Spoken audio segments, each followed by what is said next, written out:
काशी के कंदुकेश्वर शिवलिंग के प्रादुर्भाव में पार्वती द्वारा विदल एवं उत्पल दैत्यों के वध की कथा, रुद्र संहिता का उपसंहार तथा इसका महात्म्य। सनत कुमार बोले, हे व्यास जी, अब आप प्रेम पूर्वक शिव जी के उस चरित्र को सुनिए जिस प्रकार उन्होंने संकेत द्वारा दैत्य को बताकर अपनी प्रिया से उस दैत्य का वध कराया था। पूर्व समय में विदल तथा उत्पल नामक दो महाबली दैत्य थे।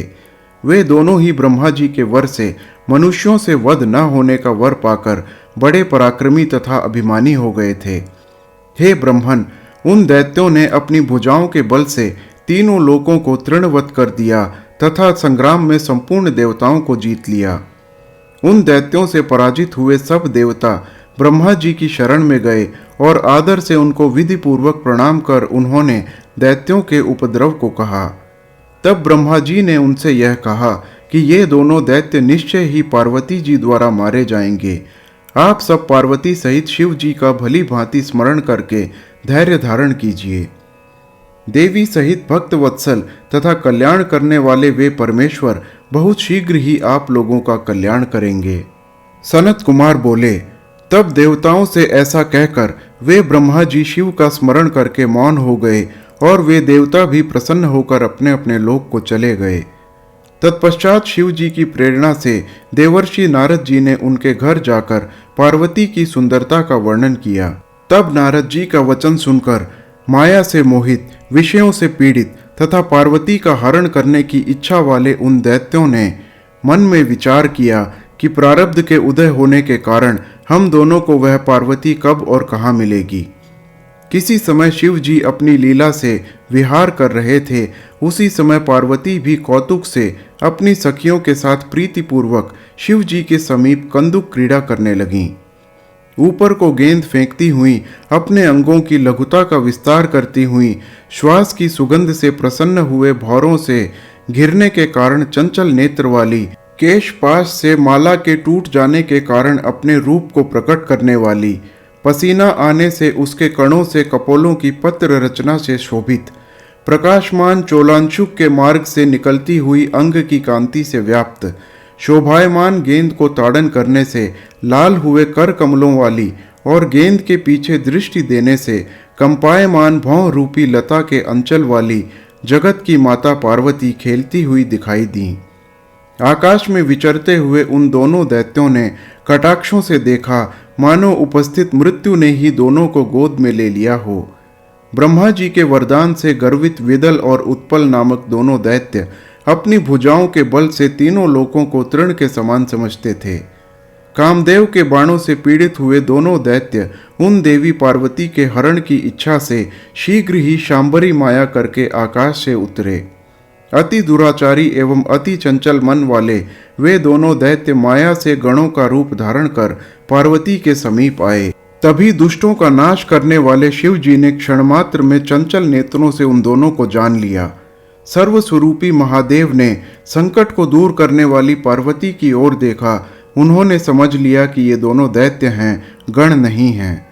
उस समय पार्वती जी महाकौतुकी तथा कल्याणकारी परमेश्वर अपने पति शिव के नेत्र संकेत को समझ गईं। उस नेत्र संकेत को जानकर शिव जी की अर्धांगिनी पार्वती ने सहसा उसी गेंद से उन दोनों पर एक साथ प्रहार किया।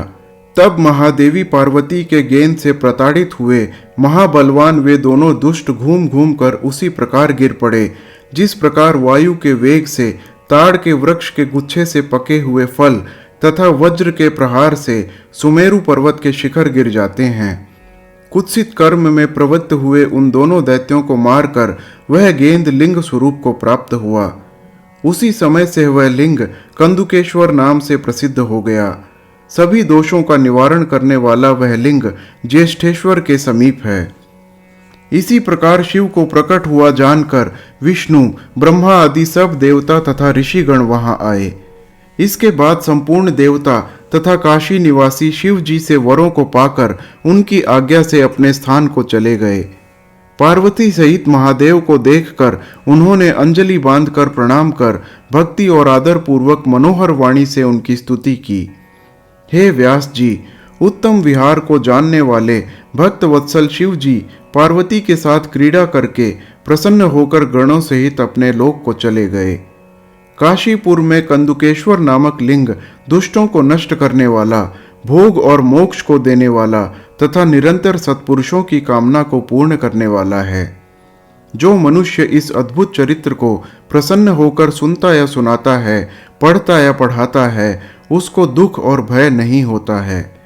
वह इस लोक में सब प्रकार के उत्तम सुखों को भोग कर परलोक में देवगणों के लिए भी दुर्लभ दिव्य गति को प्राप्त करता है। हे तात, भक्तों पर कृपालुता का सूचक, सज्जनों का कल्याण करने वाला तथा परम अद्भुत शिव पार्वती का यह चरित्र मैंने आपसे कहा। ब्रह्मा जी बोले, हे नारद, इस प्रकार शिव जी के चरित्र का वर्णन कर उन व्यास जी से अनुज्ञा लेकर और उनसे वंदित होकर मेरे श्रेष्ठ पुत्र सनत कुमार आकाश मार्ग से शीघ्र ही काशी को चले गए। हे मुनिश्रेष्ठ, रुद्र संहिता के अंतर्गत सब कामनाओं और सिद्धियों को पूर्ण करने वाले इस युद्धखंड का वर्णन मैंने आपसे किया। शिव को अत्यंत संतुष्ट करने वाली तथा भुक्ति मुक्ति को देने वाली इस संपूर्ण रुद्र संहिता का वर्णन मैंने आपसे किया। जो मनुष्य शत्रु बाधा का निवारण करने वाली इस रुद्र संहिता को नित्य पढ़ता है, वह संपूर्ण मनोरथों को प्राप्त करता है और उसके बाद मुक्ति को प्राप्त कर लेता है। सूत जी बोले, इस प्रकार ब्रह्मा के पुत्र नारद जी अपने पिता से शिव जी के परम यश तथा शिव के शतनामों को सुनकर कृतार्थ एवं शिवानुगामी हो गए। मैंने यह ब्रह्मा और नारद जी का संपूर्ण संवाद आपसे कहा। शिव जी संपूर्ण देवताओं में प्रधान हैं। अब आप और क्या सुनना चाहते हैं? रुद्र संहिता संपूर्ण। हर हर महादेव।